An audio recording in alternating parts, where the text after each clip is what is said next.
Bismillahirrahmanirrahim. Assalamualaikum warahmatullahi wabarakatuh.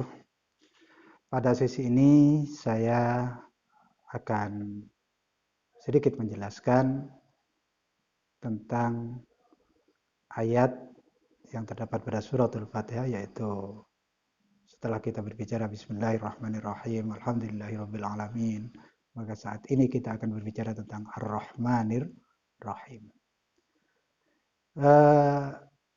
Sudah kita bicarakan ketika kita berbicara tentang ayat yang pertama, yaitu Bismillahirrahmanirrahim, tentang makna dari Ar-Rahman dan Ar-Rahim.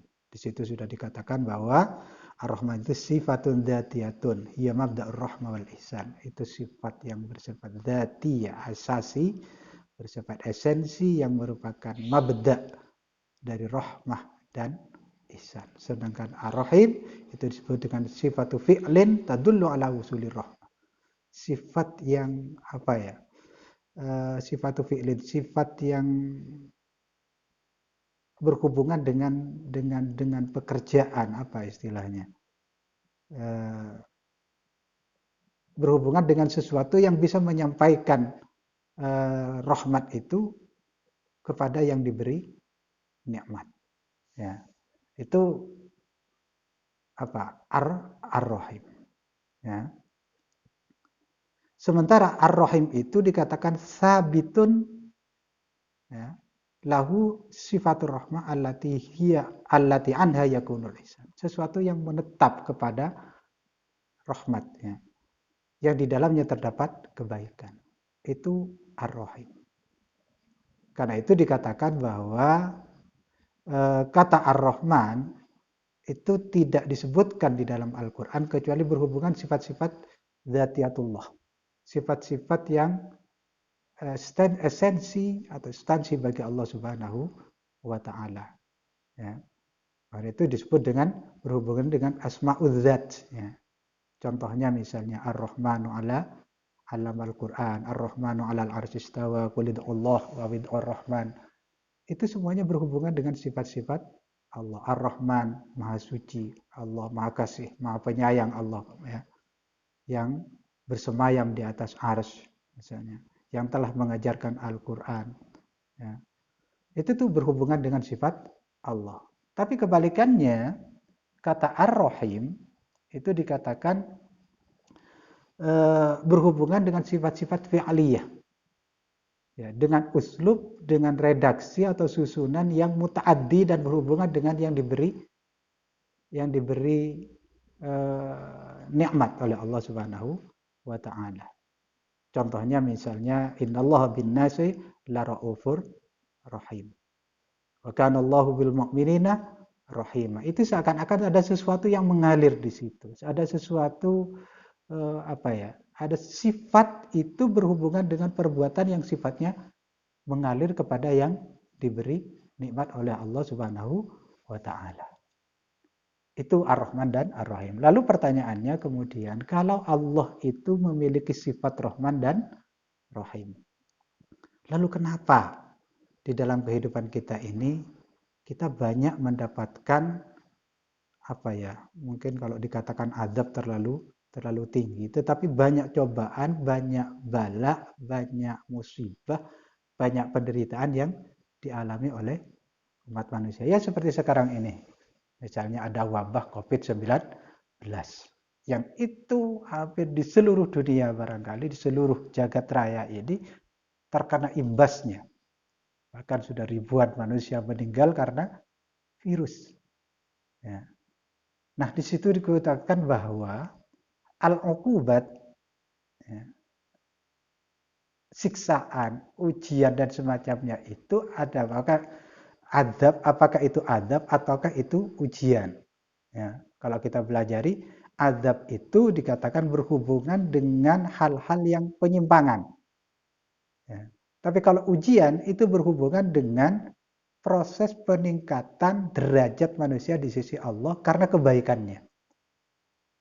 Ya, kalau kita lihat pada umat-umat terdahulu yang diadab oleh Allah, kenapa kok diadab oleh Allah? Karena sudah menyimpang dari ajaran aturan yang telah ditetapkan oleh Allah Subhanahu wa taala. Itu azab. Karena itu kalau kita bicara COVID itu ada apa tidak, ya kita tinggal melihatnya dari sisi itu. Ya. Kalau kita sebagai muslim mungkin itu adalah sebuah ujian. Karena siapapun yang akan diangkat derajatnya itu pasti akan mengalami ujian dari Allah. Dan tidak ada ujian yang lebih berat, kata Rasul itu, dibandingkan dengan ujian yang dialami oleh para Rasul Allah. Ya. Ya, kita punya pepatah, semakin tinggi yang namanya pohon, semakin kuat badai yang akan menerpanya. Itu sama. Jadi kalau kita ingin mendapatkan derajat yang tinggi di sisi Allah, maka tentu ujiannya akan semakin berat. Ya, kita sekolah juga sama seperti itu. Kita tidak akan naik kelas begitu saja tanpa melalui ujian. Itu ujian bagi kita. Ya. Karena itu di situ ada nilai pelajaran yang perlu kita ambil. Makanya dikatakan bahwa al-iqobat itu tadi dikatakan qahrun fil dzahir wa rahmatun fil haqiqah. Secara zahirnya itu seakan sesuatu yang memaksa kita, sesuatu yang menyakitkan bagi kita. Itu secara zahir, tetapi pada hakikatnya itu adalah rahmat bagi kita. Ya. Itu. Karena itu dikatakan li'annaha tarbiyatul linnas. Ya. Cobaan, ujian dan macam-macam itu tarbiyatul linnas, pendidikan bagi manusia, ya, sehingga mereka itu tidak mau menyimpang dari ajaran-ajaran Allah Subhanahu wa taala.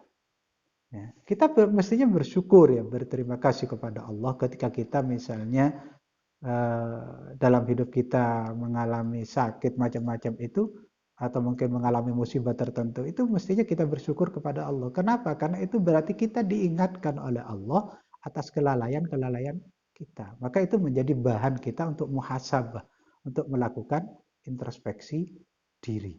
Makanya kalau ada kemarin yang mengusulkan kita perlu taubat nasional, itu mestinya bukan hanya basa-basi gitu loh. Ya. Kalau kemudian PWNU mengadakan istighosa secara online, kalau saya mengusulkan ya jangan hanya sekali dua kali, tetapi secara terus-menerus, karena bisa jadi karena wabah itu muncul, kalau kita lihat dari situ mungkin itu juga ujian atau bisa jadi juga azab misalnya, hanya ya harus ada pendekatan kepada Allah. Ya. Karena yang mendatangkan, yang mengeluarkan, yang memberikan, yang menurunkan itu Allah, maka tentu juga Allah yang akan menariknya. Ya. Makanya ini mestinya membuat kita semakin sadar bahwa kita sudah banyak berbuat salah sehingga oleh Allah disadarkan dengan wabah misalnya. Tetapi kalau itu tidak membuat kita semakin sadar, nah ini yang susah kita. Ya. Kita diuji oleh Allah dengan begini, kita diberi wabah penyakit, diberi apa macam-macam oleh Allah, tidak membuat kita semakin sadar. Ya ini bahaya. Ya. Lalu kita berkata, katanya Allah Maha Penyayang, kok kita menjadi sakit begini, kok kita menjadi menderita begini. Ya. Sesuatu yang diberikan oleh seseorang kepada kita, ini bukan hubungannya dengan Allah, seseorang kepada kita. Itu kadang-kadang kita hanya bisa melihat sakitnya, tanpa bisa melihat apa di balik rasa sakit itu. Ya. Makanya kita perlu berbicara, kadang-kadang sekarang sedang dikembangkan apa? Melihat sesuatu dengan kacamata positif, bukan dengan kacamata negatif. Sehingga itu memberikan nilai manfaat kepada kita semua. Kalau kita melihatnya dari sisi negatif, maka ya tidak ada. Kita mungkin hanya jengkel, marah, dan sebagainya. Tidak ada kesadaran yang terefleksi dari diri kita sendiri. Padahal kalau kita hitung seberapa nikmat yang telah Allah berikan kepada kita dan seberapa rasa sakit yang kita terima misalnya. Itu kalau kita hitung tidak ada bandingannya apa-apa. 24 jam kita sehat, lalu dalam 1 jam kita demam misalnya. Kita masih punya 23 jam, tapi 23 jam ini tidak pernah kita syukuri kepada Allah. Ini kekeliruan yang sangat besar. Sehingga kita yang melihat itu hanya yang kecil yang itu dirasakan. Sementara yang lain-lain tidak pernah kita rasakan. Makanya di situ kemudian kita menjadi orang yang tidak pernah mengucapkan syukur di dalam diri kita karena kita tidak pernah memikirkan dan menyadari sebenarnya kasih sayang Allah kepada kita itu seperti apa besarnya. Itulah kira-kira apa tafsir dari Ar-Rahmanir Rahim. dan mudah-mudahan itu memberikan manfaat kepada kita semua. Allahumma ja'alna minal ladzina yastami'una al-qawla fayattabi'una ahsanah. Assalamualaikum warahmatullahi wabarakatuh.